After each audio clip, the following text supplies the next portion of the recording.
কেন এই মাসের এত ফজিলত? আল্লাহ তাআলা কোরআনুল কারীমে বলেছেন সূরা দুখান, ইন্না আনজালনাহু ফি লাইলাতিন মুবারাকা, ইন্না আনজালনাহু ফি লাইলাতিন মুবারাকা, আমি বরকতময় রাত্রিতে এই কোরআন নাযিল করেছি। এই আয়াত দিয়ে অনেকে আবার হালুয়া রুটি খাওয়ার ব্যবস্থা করেছেন, বলছে শবে বরাতকে বোঝানো হয়েছে।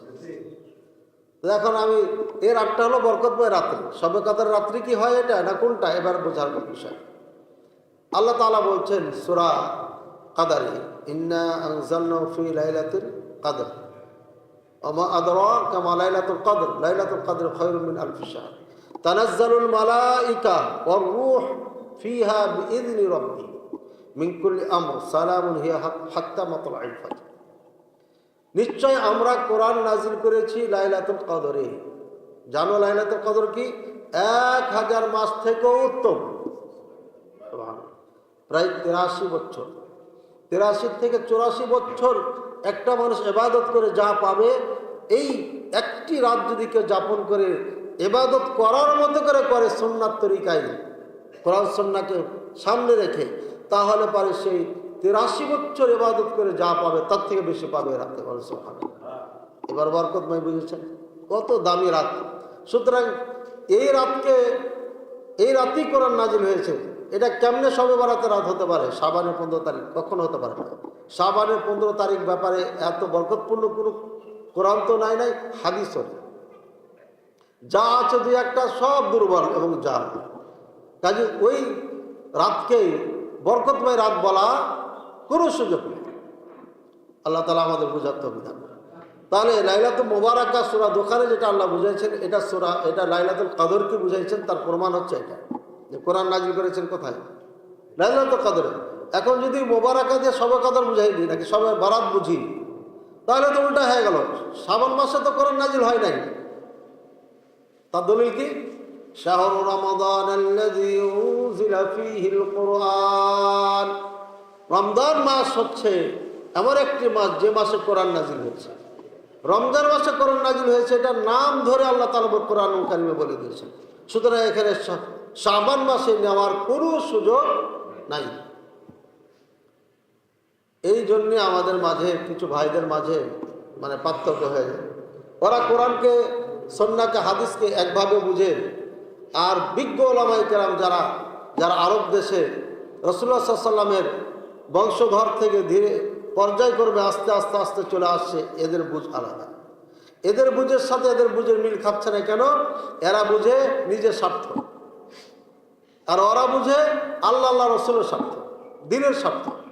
যার কারণে এই দুই আলেমের মাঝে মিল খাবে না। দেখুন পার্থক্য এখানেই হচ্ছে। এবং আপনি খুব কমন জিনিস, দলিল ভিত্তিক যদি আপনি কথা শুনেন, মানার ইচ্ছা থাকে, আপনার কাছে ক্লিয়ার হয়ে যাবে। দেখেন এটা ক্লিয়ার।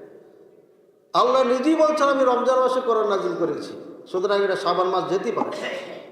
এরপরে সূরা, একটি পূর্ণ সূরা নাজিল করে আল্লাহ বলছেন লাইলাতুল কদর। লাইলাতুল কদর কখন হয়? শাবান মাসে না রমজান মাসে? রমজান মাসে। তাহলে বোঝা গেল কি, যে সূরা দুখান দিয়ে দলিল দেওয়া হয় শবে বরাতের, ওটা মিথ্যা তাফসীর, ওটা ভুল তাফসীর। আছে কিছু তাফসীরে এই কথাটা আছে, কেউ বলেছেন এই কথা বলে উল্লেখ করেছেন। আসলে এটা এই আয়াতেরই তাফসীর, এটাই সঠিক, এটা নয়, এটা বোঝানো হয়নি। মানে কেউ বলেছেন তাই ওখানে উল্লেখ করা হয়েছে। এরপরে কি বলেন আল্লাহ তাআলা? তানাজ্জালুল মালাইকা, অগণিত ফেরেশতা এ রাত্রিতে নাযিল হয়। সুবহানাল্লাহ। ফেরেশতা, স্পেশাল ফেরেশতা, এরা কখনো আসে না, এই লাইলাতুল কদরের সময় আসে তারা। ওয়াল তানাজ্জালুল মালাইকা ওয়ার রূহ, জিবরাইল আলাইহিস সালাম বছরে একবারই আসেন, সেদিন এই রাতে আসেন। তবে এদিন রব্বি, আল্লাহর আদেশে আসেন। আল্লাহর আদেশ না করলে আসতে পারে। এবার চিন্তা করেন, আল্লাহ তাআলা জিবরাইল আলাইহিস সালামকে অগণিত ফেরেশতাকে আদেশ করছেন যাও। এর মানে আল্লাহ তাআলা আদেশ করা মানে এ রাত্রে অনেক গুরুত্ব, অনেক গুরুত্ব। এটা না হলে অন্য রাত্রে আল্লাহ অন্য দিনে আদেশ করছেন না। ইয়াউমুল হজ্জের আকবার, হজের দিনও আল্লাহ করছেন না। ইয়াউম আরাফা, আরাফাতের দিনে করছেন না। কোনো দিনে আল্লাহ তাআলা আদেশ করেন না যাও, এভাবে কোনো জায়গাতে নেই। কিন্তু লাইলাতুল কদর, শবে কদর এমন একটি রাত, আল্লাহ তাআলা নিজে আদেশ করেন, যাও আমাদের বান্দাদের জন্য কি করতে, দোয়া করতে,